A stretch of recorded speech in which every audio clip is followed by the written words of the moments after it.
یہ ہے ever green channel. مولانا طارق جمیل صاحب کے اہم معلوماتی درس اور بیانات سننے کے لیے اور اس کے علاوہ اسلامی، اصلاحی اور معلوماتی ویڈیوز کے لیے ایور گرین چینل لائک کیجئے، شیئر کیجئے اور سبسکرائب کیجئے۔ رمضان اللہ کی رحمتوں کو لینے کا مہینہ آ رہا ہے۔ اس میں فرض 70 فرض کے برابر ہو جائے گا، نفل فرض کے برابر ہو جائے گا۔ تراویح کے ہر سجدے پہ 1500 نیکی لکھی جائے گی، اور تراویح کے ہر سجدے پر جنت میں ایک محل بنے گا جس کے 60,000 سونے چاندی کے دروازے ہوں گے۔ کتنی بڑی کمائی ہو گئی۔ پہلے دن تو بڑے نمازی آئیں گے، تراویح بھی پڑھیں گے، اگلے دن ایک صف گئی، اگلے دن دوسری صف گئی، اگلے دن تیسری صف گئی، پھر خالی۔ یہاں طاہا مسجد کافی بڑی ہے، ادھر وہاں باہر ایک بورڈ لگ جائے کہ یہاں تراویح پڑھنے والے کو 150 روپے فی سجدہ انعام دیا جائے گا، تو ایتھے ڈنڈے سوٹے نہ لڑائیاں ہونیاں تھارا لینا سے، اور اتھے ہی بندے چڑھے ہوں، دادے نانے بھی اٹھا کے لے آئیں گے، اٹھی دادا تینوں لے چلنا نماز پڑھائیں، اور تمہارا رب اور میرا نبی اور آپ کا نبی اور کائنات کا نبی وعدہ کر رہا ہے کہ تم ایک سجدہ تراویح کا دو، اللہ تمہیں 1500 نیکی عطا فرمائے، اور صرف نیکی نہیں، اس کے ساتھ تمہارے لیے جنت میں ایک گھر بنائے گا جس کے 60,000 سونے چاندی کے دروازے ہوں گے۔ وہ گھر کتنا بڑا ہوگا؟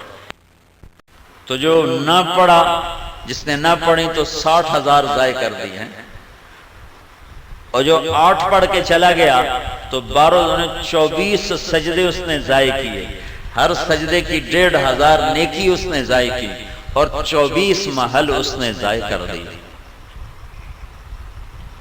اور آخری رات کی بخشش سے محروم ہو گیا۔ آخری رات اللہ فرماتا ہے رات کی تراویح دن کے روزے کے بدلے میں میں نے انہیں معاف کر دیا ہے۔ تو رمضان کو بھائیو اللہ کی رحمتوں کے لینے کا اور دعوت کے کام کے دنیا میں زندہ کرنے کا یہ ذریعہ بناؤ۔ یہ بہت بڑا سبب، چونکہ شیطان قید ہو جاتا ہے، دوزخ کے دروازے اللہ بند کر دیتا ہے، پہلے آسمان پہ اللہ کا عرش آ جاتا ہے اور اللہ اعلان کرتا ہے مانگنے والے آ جاؤ، لینے والے آ جاؤ۔ تو تراویح میں سستی نہ کرو، افطاری میں احتیاط کرو۔ وہ افطاری میں اتنا کھا لیتے ہیں، اتنا کھا لیتے ہیں، وہ ڈھٹھے پہ ہوں، اٹھا ہی نہیں جاندہ۔ تراویحاں کہ میں پڑھیے، پکوڑے بھی اندر، سموسے بھی اندر، پیس بھی اندر، سیون اپ بھی اندر، روح افزا بھی اندر، اتو کوئی ہور بنا لدی تو وہ بھی اندر، تالی روٹی کھاؤنی ہے، پیچھے روٹی بھی کھاؤنی ہے۔ ہن اتنا کھا کے تو عشاء ہی نہیں پڑھی جاندی، تراویحاں کہ میں پڑھیاں جاؤں۔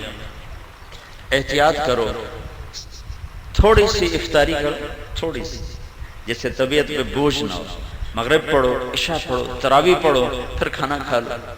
لیکن جیسے لوگ حملہ کرتے ہیں دسترخوان پہ، اگر ایسے کرو گے پھر تو تراویح کو نہیں پڑھیاں جاؤں، پھر تو کھاندے نال ستے پہ ہوندے، کھا کھا فنائی پھیر دیں دے۔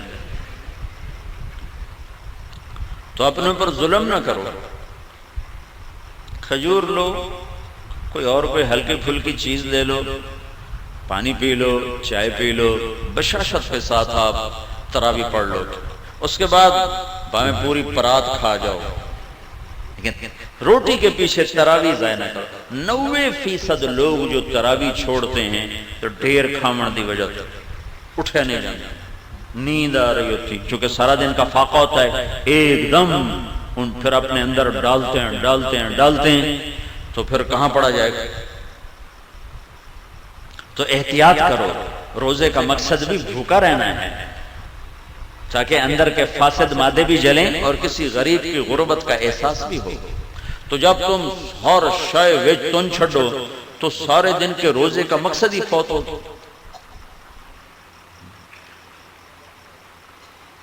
وہ دسترخوان اٹھ رہا تھا تو ایک ساتھی کہنے لگے ہائے، مگر چنگا کھا پی، کہنے لگے ہائے، دوسرے نے پوچھا ہائے کم کی کہ اے سارا واپس کیوں جاندہ پہ، ہن اندر لے جامن دی جگہ تو ہے کوئی نہیں، اے سارا واپس کیوں جاندہ پہ۔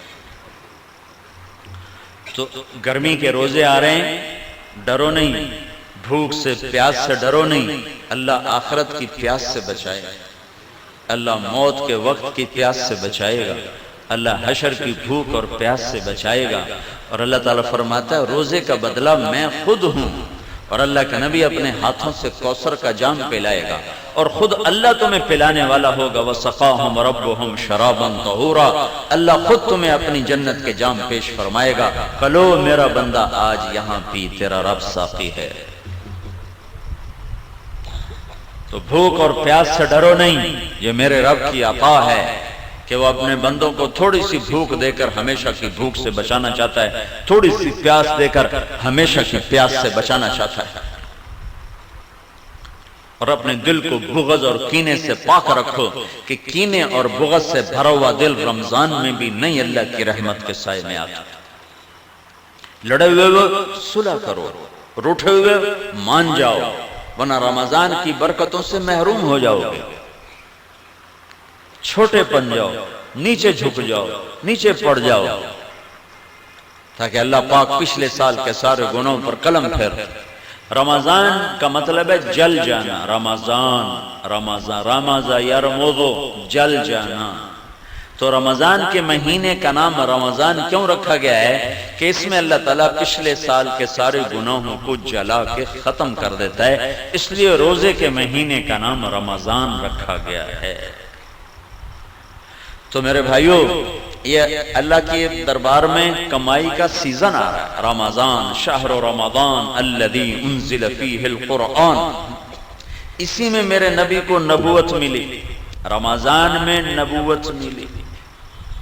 ہر نبی کو رمضان میں کتاب ملی۔ یکم رمضان کو ابراہیم علیہ السلام پہ کتابچے آئے، 2 رمضان کو موسیٰ علیہ السلام پہ تورات آئی، 6 رمضان کو داؤد علیہ السلام پہ زبور آئی، 12 رمضان کو عیسیٰ علیہ السلام پہ انجیل آئی، 21 رمضان پیر کی رات میرے نبی پر اللہ کا قرآن آیا اور نبوت کا تاج پہنایا۔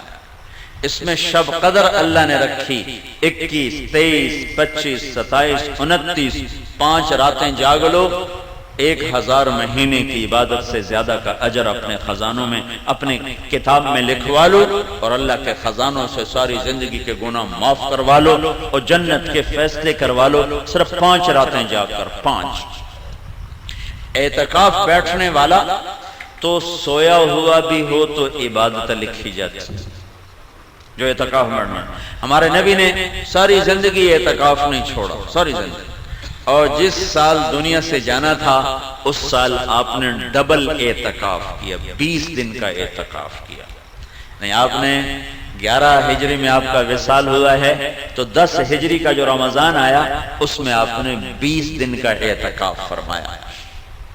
ہر سال آپ رمضان میں اعتکاف میں بیٹھتے تھے مستقل، اور ایک دفعہ آپ نے اعتکاف اپنا توڑ دیا کسی وجہ سے، تو پھر شوال میں آپ نے 10 دن کا اعتکاف فرمایا۔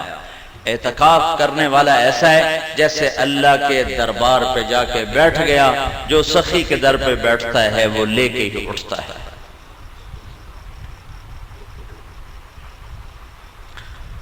تو رات کی عبادت تراویح کی شکل میں، دن کی عبادت روزے کی شکل میں۔ رمضان میں اللہ کی راہوں میں پھرو گے تو ہر روزہ کروڑوں گنا اوپر چلا جائے گا۔ میرے نبی نے فرمایا نفل روزے کے بدلے میں ساری دنیا سونا بنا کے دے دیں تو اس کا بدلہ نہیں ہے، تو فرض روزے کا کون جان سکتا ہے کہ اللہ کیا دینے والا ہے؟ میرے نبی نے فرمایا جو رمضان کا روزہ ایسے رکھے کہ کوئی نشہ نہ پیے، کوئی حرام لقمہ پیٹ میں نہ لے جائے، کسی کو زبان سے گالی گلوچ غیبت چغلی شکایت نہ کرے، بہتان نہ باندھے، اور پورے رمضان میں کوئی گناہ نہ کرے، جو ایسا روزہ رکھے گا ہر روزے کے بدلے میں جنت کی 100 حوروں سے اس کی شادی کی جائے گی، ہر روزے کے بدلے، اور ہر روزے کے بدلے میں جنت میں ایک اللہ گھر بنائے گا۔ اگر پوری دنیا اس گھر میں رکھو تو یوں وہ اس گھر میں نظر آئے گی جیسے پوری دنیا میں ایک بکری نظر آتی ہے، ایسے ہی پورا جہان اس محل میں بکری کی طرح نظر آئے گا۔ تو بھائیو، یہ رمضان تھوڑا گرمی کا ہے، اگلے سال اور گرم ہوگا، اس سے اگلے سال اور گرم ہوگا۔ یہ میرے رب کا امتحان ہے اپنے بندوں کے لیے، تھوڑے وقتوں کا کہ اللہ 50,000 سال کے دن کی گرمی کی بھوک اور پیاس سے بچائے گا۔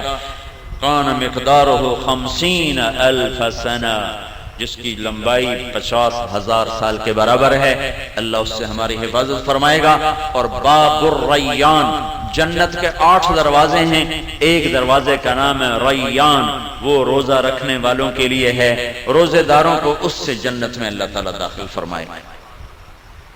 تو روزے کا مطلب منہ بند کرنا نہیں ہے، روزے کا مطلب ہے آنکھ بھی روزہ رکھے، حرام نہ دیکھے، کان بھی روزہ رکھیں، حرام نہ سنیں، زبان بھی روزہ رکھے، گالی غیبت چغلی نہ ہو، ہاتھ بھی روزہ رکھے، غلط نہ تولے، غلط نہ لکھے، ظلم نہ کرے، پاؤں بھی روزہ رکھیں، غلط محفل کو چل کے نہ جائیں۔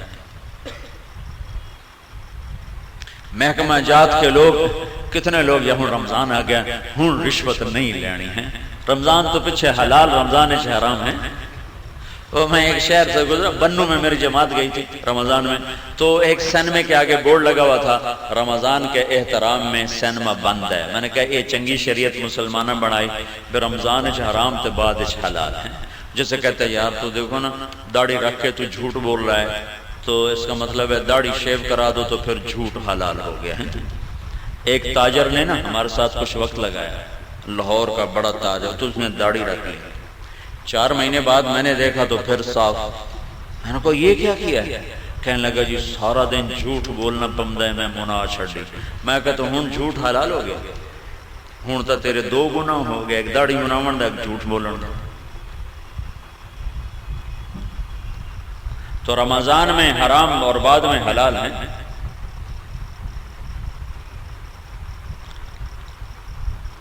تو جو شریعت میرے رب نے حرام کیے، شریعت میں جن چیزوں کو حرام کہا ہے وہ رمضان میں بھی حرام ہے، بعد میں بھی حرام ہے۔ تو بھائیو سارے جسم کا روزہ رکھو اور اللہ کی راہوں میں نکل کر اپنے روزوں کو قیمتی بناؤ۔